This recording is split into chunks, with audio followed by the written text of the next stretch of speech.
No.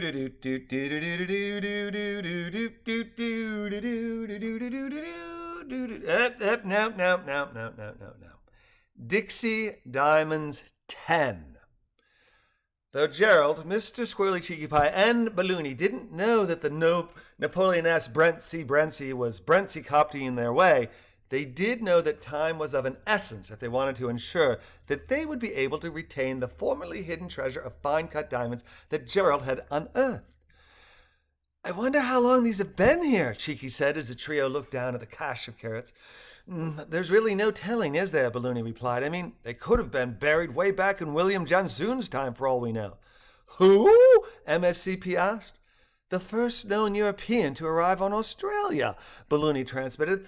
"There'll be a lot of brouhaha about that in about 6 years. The quadricentennial of Euro's arrival is February 26, 2006. A Dutch captain is given credit."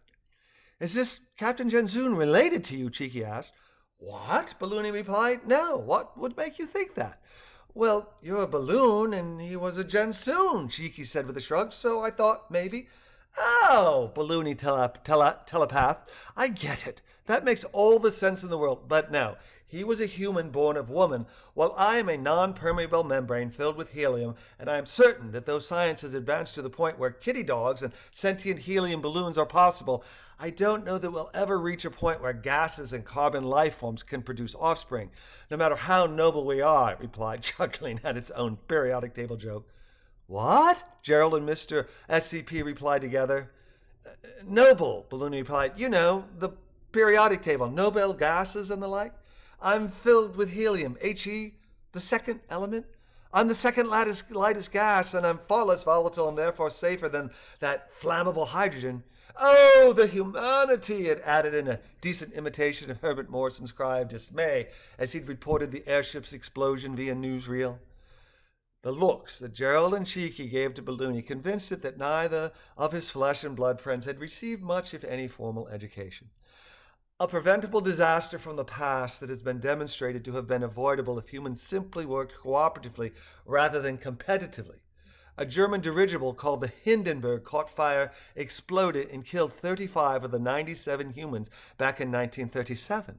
It was the first major disaster caught on film and resulted from Germany, the nation where it was built, using the far more flammable hydrogen rather than helium because Germany had lots of H but not much He. The Germans knew hydrogen was dangerous, but money mattered more than safety, and therefore 97 humans were needlessly subjected to absolute horror, all in the name of profit over people. "In any case," it continued, "we've no way of knowing if someone has headed back for these diamonds even as we speak, or whoever buried them and has turned to dust centuries ago, so it seems most prudent that we transport them ASAP from their current location to Jerald's home with the Bordens. Agreed?" "Absolutely," the pair replied. "But," Jerald asked. "How?" MSCP added, even as Jerald finished his thought with the same word.